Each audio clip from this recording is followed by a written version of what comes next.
I'm going to jump straight in and begin by asking that tonight we're presenting the final cut of Apocalypse Now. And I wondered what were your memories that were triggered by working on this final cut. I didn't work on this film. I knew that.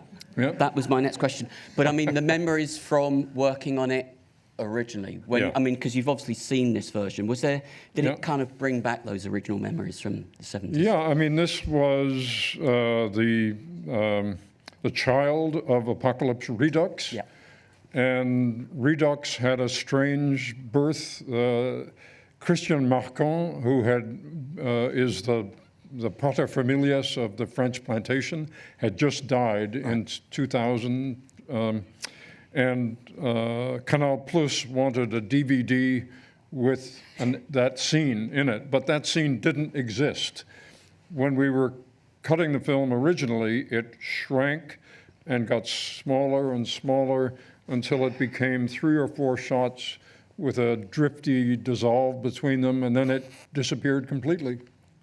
So there was no way to go back to the scene. It wasn't that it existed and was lifted out. And then once we had to do that, that meant we had to get access to the original negative, which was living in a series of limestone caves somewhere in Pennsylvania, as you do with negative. Yeah. And Francis said, well, as long as we're doing that, let's look at other things that we might look at. So we trolled around with looking at old VHS, old U-matic tapes, and the screenplay, and we came up with what Redux, the structure of Redux. The original plan then was to make a branching DVD. So you could select, I just want to see the original film, or I want to see this film with just the French plantation, or this film without the French plantation and everything else. So that proved to be impossible at the time. The technology wasn't up to it. Then Vittorio got involved. He heard that we were doing it, and he said, well, you must now make a 3-strip Technicolor master of it, the 3 black and white new negatives. And so it grew from basically just a director's version with a commentary and this extra scene into Redux. And sometime, whenever it was, 5 or 6 years ago, Francis was looking at the Redux version, and he suddenly thought, I'm going to make it shorter. So it was the original film from 1979, then Redux in the year 2000, and then it came back to this. He did this all himself with another editor working with him. I was in London working on Taghi Amirani's film Coup 53, so I was not available. But when they got it to a certain point, they sent it, the mix to me, and I listened to it at Dolby, and I thought, yes, this is fine. But there was a strange decision, I thought, in the very last reel, where the Willard, after killing Kurtz, Willard came out of the temple and stood for a moment and then threw down his machete. And I suddenly thought, this is wrong. We need to restore back that moment where all of the people kneel down to him. So he is being offered the whatever it is, the kingship. And so I phoned Francis and said, Francis, you've got to put that scene back. And he said, well, okay, why? And I explained. And he said, well, I just thought it's near the end of the film. We just have to keep it going. And I, stuck with my point. And he restored it. So that was my one interjection with this version of the film. It's a good interjection. Now, you would have been in our antechamber, but I asked the audience how many were seeing the film in any version for the first time on the big screen, and there was quite a high number. Now, I'm imagining what it's going to be like for the first time seeing a sequence like The Ride of the Valkyries. Now, I wonder, I mean, if there's a sequence that you'd like to particularly talk about. For me, that sequence is so special because as somebody that works across sound design, sound editing, and editing, it's such an immersive experience. It feels like the perfect combination of sound and image. I mean, is that a sequence that stands out for you, or is there another sequence that you'd like to? Yeah, I mean, the whole beginning of the film was the so-called the nightmare of Willard in his hotel room was a very free-form thing. And when I joined the film, I had been in London working on Fred Zinnemann's film Julia. And when I went back to San Francisco, there was Richie Marx and Jerry Greenberg were already editing the film on moviolas. I said, I need to work, if I'm going to work on this film, I need the the flatbed editor. And we had a meeting, a Chinese lunch with Francis, where he welcomed me into the editorial team, and he observed that anyone who works on this film for a certain length of time becomes crazier and crazier. Myself, I'm the longest, and so I'm the craziest. Richie, as an editor, has been working longer than Jerry, so Richie's more crazy than Jerry. Jerry, I think he'd been working for a couple of months at that point. And now, Walter, you're the most normal person at this table, so I want you to work on the beginning, because my plan is that the film starts out normal and it gets crazier and crazier. However, you can make an argument that the opening reel is about as crazy as it gets. So that I was set loose on the beginning with the collection of images of helicopters and napalm and Willard and ceiling fans and other things, and put together this kind of triple level superimposer stuff. So it's kind of an experimental film at the beginning of the film. I guess if this was a symphony, it would be the overture to everything else. But it's important, that scene, because it puts you so definitely subjectively in his brain, so that everything that follows subsequently, you understand, you're rooted in his state of mind, which you remember from the beginning. I mean, to try and encapsulate your whole career in 25, 30 minutes, but you mentioned Francis and the fact that he listened. Now, your relationship with Francis Ford Coppola goes all the way back to the Rain People and stretches to Tetro. What is it about Francis's vision? What is it about working with Francis that particularly kind of excited you to do some of your finest work? I mean, he's a visionary, but also he obviously trusts you. Yeah, you know, our experience on Apocalypse is sort of indicative of that, in that he had a lot of his own money in the film at a certain point because it had gone over. And he just kept taking bigger and bigger risks, whereas a normal film director, whatever that means, would have started to hedge bets. But instead, he would come up with wild ideas, and we would come up with wild ideas, and he would encourage us. And that's characteristic, I think, of the fact that he gives a huge amount of freedom to the heads of departments. Dean Tavares, the art department, Gordy Willis, you know. And paradoxically, giving you that much freedom makes you more beholden to him in a way. You feel responsible to him. Whereas if he were the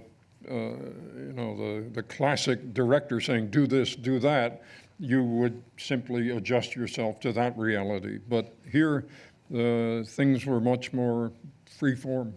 And also, I mean, the other director, he was once a governor of the BFI, Anthony Minghella. He's someone else that you have much missed, and obviously you won Academy Awards with Anthony. I mean, what was it about his? Anthony is, to a certain degree, very similar. Right. You know, he's a writer-director. I mean, he described himself as being a writer who directs rather than being a director who writes.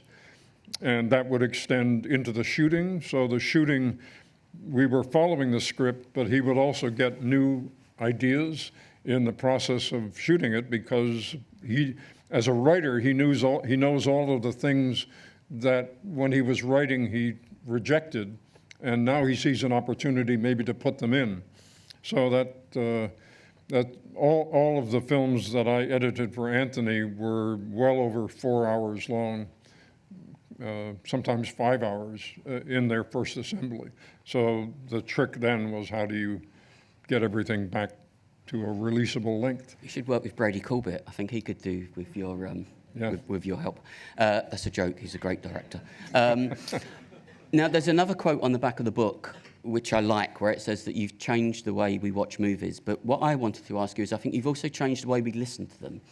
I'm really interested in sound, and I think that quite often the use of sound in cinema is overlooked. Now, as somebody that works across both disciplines, what's your approach to sound? Because I think you think of a film like, Conversation or your other work, you kind of have to listen as well as watch. Do you think people needed to pay more attention to that element of filmmaking? I began as a sound editor and a mixer, and worked on The Rain People and on THX 1138, George Lucas's film, and Godfather Part 1.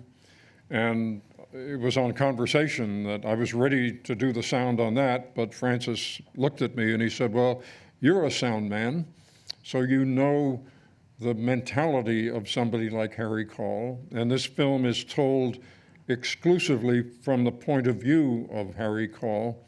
Therefore, you should edit the film. And I said, great. Then immediately I thought, this is exciting and frightening at the same time, because of the challenge. I had never edited a feature before. And here was Francis, who had just directed the biggest film of the last 10 years. And if Conversation, which was his next film, if that was not a success, then they would blame it on this kid who had no experience editing features. Yeah.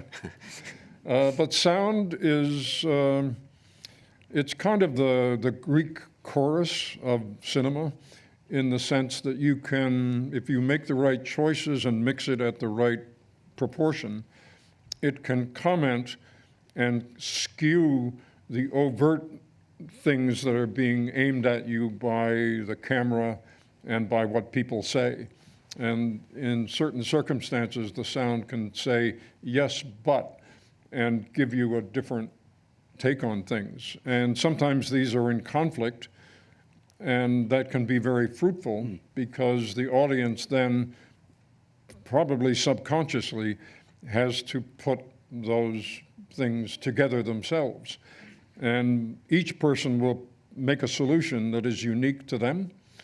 And then the miracle is that whatever that solution is, they project that intention back on the film as if it's coming from the film. And so the tendency is to think, this film knows things that only I know. How does it do that? So that you're creating, in the best sense, a bond between the film and the viewer. It's what I call in the book this idea of mass intimacy, that we're making a mass medium, but we want the film as a whole to talk to each person as if it's talking to them as an individual. And you get that by certainly the creative use of sound. But each department does that if they're tuned in to this idea. But if you're working on a film and you're editing and you're also responsible for the sound, how does that influence how you're working? Do you are you kind of thinking of both, or do you approach each one Yeah, in football terms, I'm able to pass the ball to myself downfield. Right. Who's your football team? Yeah, what? Who's your football team? Do you have a soccer team? No. No, good. No. The answer should be West Ham, but never mind, that's okay. So, yeah, sorry, Yeah. Karen. If you're editing a film and you don't know who is going to do the final sound work, you will perhaps try to solve all the problems by what you do with the image. Whereas if I know that I'm going to be doing the sound, I can do certain things with the image and then rely on sound later to fill in the missing parts. Now, I read an interview with you where you said that, growing up, you watched films, and then you watched a film which made you change how you understood how films were put together, and that film was The Seventh Seal, Bergman. Do you remember saying this, and do you remember what it was about that film? You said it made you think about who had made it. What was it about that film? I mean, I wasn't an obsessive film goer, but I was growing up in New York, Manhattan, and I went to, I don't know, maybe a film every 3 weeks or something.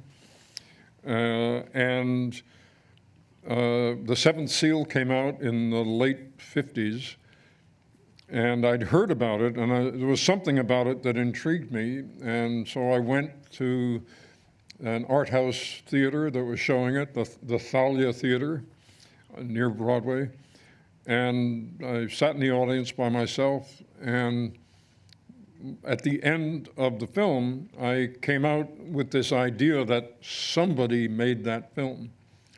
And that had never occurred to me before in exactly that same way. I knew people made movies, but I had no idea how they did it. But Bergman's personality was so strong on that film that it occurred to me that a human being with a vision made this film, and the sequence of that is, well, you're a person, you could make a film.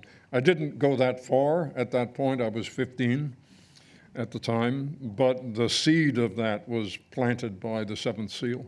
It's a great one to pick as an influence. I'm going to ask you two final questions, then we should let people watch the film. As I said, a lot of people here were seeing it for the first time. There will be people that will have seen it multiple times. Is there anything that you would suggest people maybe look out for, that they might, like a moment that they may not notice, that you'd like them to, because we're going to quiz them afterwards. No, I mean, is there something that you'd like to say, okay, look out for this, that maybe only an editor who works on it would know? Yeah, a peculiarity of the way Francis directed one of the scenes, I've never heard any commentary on it, but it's the so-called briefing scene where Willard meets with the general and a CIA officer, and Harrison Ford, who plays a lieutenant. And he is given the mission to terminate Colonel Kurtz's command. But when the general or the CIA guy or Harrison talk to Willard, they are looking at the camera.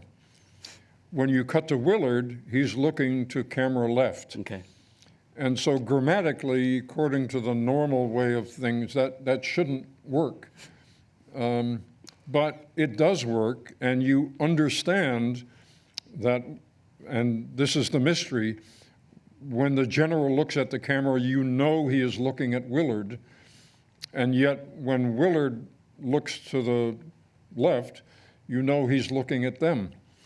And it's only at the end of the scene where Willard has accepted the mission and he's offered a cigarette, and he leans back in the chair, and now he looks at the camera, and we understand that he is looking at us. So that's amazing. You know, the whole idea is generally actors should never look at the camera, and here there's this very complex situation being set up. And the other thing about it is that Francis whispered to the camera operator, who was Italian, who did not speak English,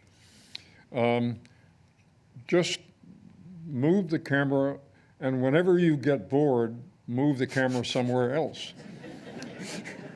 So he was relying on the camera operator to randomize the coverage of this scene. And as a result, none of the actors knew that this was their close-up, because right in the middle of giving a line of dialogue, they see the camera panning off them to the window or to one of the other actors. So it put them on edge as actors, and they could never settle into, I'm performing for my close-up now. They were always on edge as a result. And it's one of the hidden springs that makes that scene work. Nicholas Roeg used to do a similar thing. He used to have the similar technique. Okay, I'm just going to ask you, I mean, you've written before for Faber, Walter Donahue, the great Walter Donahue, you work with a lot.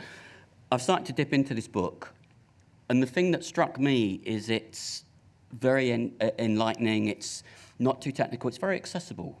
You know, you can read it, you don't have to be a... Did Right. you want to make sure that you know, new movies, but it was also for someone to find their way into movies. I think it's a real key to write something which is illuminating but also accessible. Yeah. I mean, there are little nuts and bolts in there of some technical stuff, but yeah, the design was just to talk about the phenomenology of film. You know, what is it that we're doing and how do we do it? How do we achieve these results? What is still mysterious to us, and a lot is still very mysterious about cinema. Well, I can tell you that Alfonso Cuarón is a fan, Joel Cohen is a fan, Guillermo del Toro is a fan. So if it's good enough for them, all right, it's good enough for us. So suddenly something clicked. It's published by Faber and Faber tomorrow, actually. We had some stock here, but it all went, but we'll probably be stocking it again. You're in for a treat. It's a long film, so we should let you get on with it. But let's have a huge round of applause for one of the greats, Walter Murch. Thank you. Thank you. Thank you.